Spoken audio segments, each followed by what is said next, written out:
Ada tahun-tahun kosong 1398 sampai 1502. Terus kok apa yang jenenge sirna ilang kertaning bumi, sirna ilang kertaning Jawi Sabtu itu kita cari terus.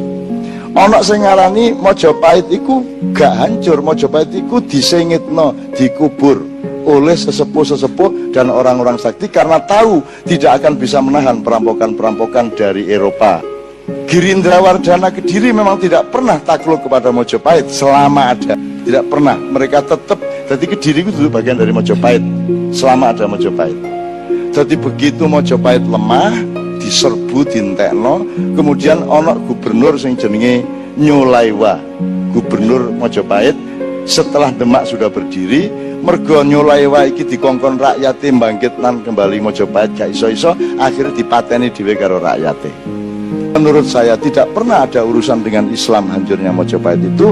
Pernah terjadi salah paham dan bentrok yang membuat anaknya Brawijaya V yang kedua, yang kemudian jadi waktu itu jadi pangapnya Majapahit, tawur membunuh bapaknya Sunan Kudus, yaitu Sunan Ngudung. Jadi bapaknya Sunan Kudus mati oleh pangapnya Majapahit, tapi tidak karena perang politik, karena karena kesalahpahaman.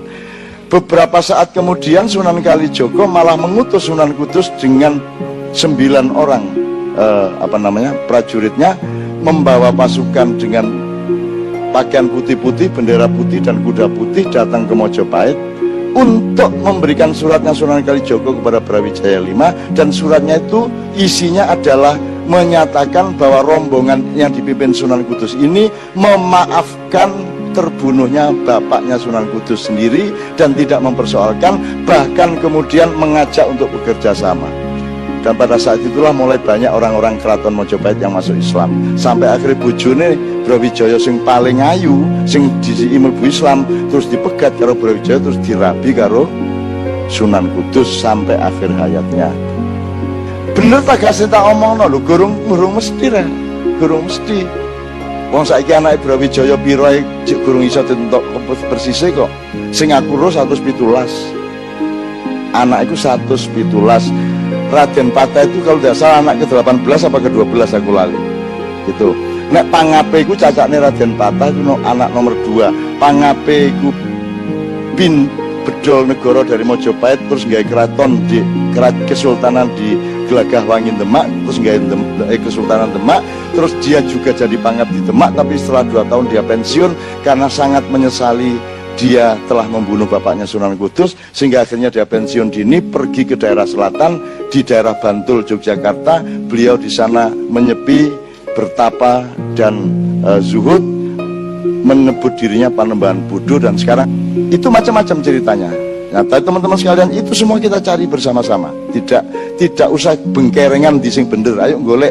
Jadi duduk sapa sing bener loh ya, nek urip iku rek. Apa sing bener? Jadi ojo nyalahno wonge. Opone iku bener tagak didoleki bareng-bareng. Nek kon berpedoman pada sapa sing bener, situk tok sing iso kok cekel, yaitu Kanjeng Nabi Muhammad sallallahu alaihi wasallam. Nek liyane mungkin salah. Nek Kanjeng Nabi gak mungkin salah karena beliau maksum, dijaga secara total oleh Allah Subhanahu wa taala. Kemudian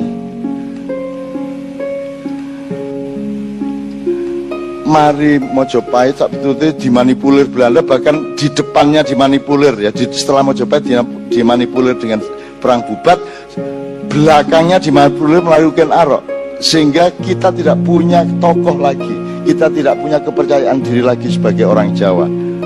Dan itu memang cara mereka menjajah kita sampai saiki loh. Kon gak duwe presiden sing kon temen-temen yakin nek dhewe bener. Bung Karno dilolokno, Pak Harto dilolokno, Gus Dur dingersulani dipaido, Habibie dinyek, SBY gak jelas, Megawati mbuh ya apa, kan gitu kan. Saiki tambah nemen mbuh iki presiden mbuh duduk. Kita itu tidak pernah punya keyakinan terhadap apapun saja. Aku tidak mempersoalkan apa-apa. Saya sedang mempersoalkan, ayo golek sesuatu sing sak bener-bener sak isa-isane. Tapi bukan berpedoman pada siapa, orang berpedoman kepada apa. Seluruh kerajaan tadi, ono Mojokerto, Jombang itu dewe, Jombang itu bagian dari Mojokerto yang masih. Baru nanti awal abad 20 baru menjadi kabupaten sendiri. Tapi kan Anda tahu kemudian sampai ke Demak, kemudian ke Pajang, kemudian Pangeran Benowo menyepi, kemudian diambil alih oleh anaknya Bayi Loring Pasar. Dan itu nek dari Mojopahit itu mek pang ya, pang cilik, duduk wite, dahan pun tidak, dia cuma ranting. Jangankan dengan Mojopahit, wong dengan Sultan Trenggono dan Mas Karebet saja dia wis apa nih, priayi yang agak jauh dari pohon.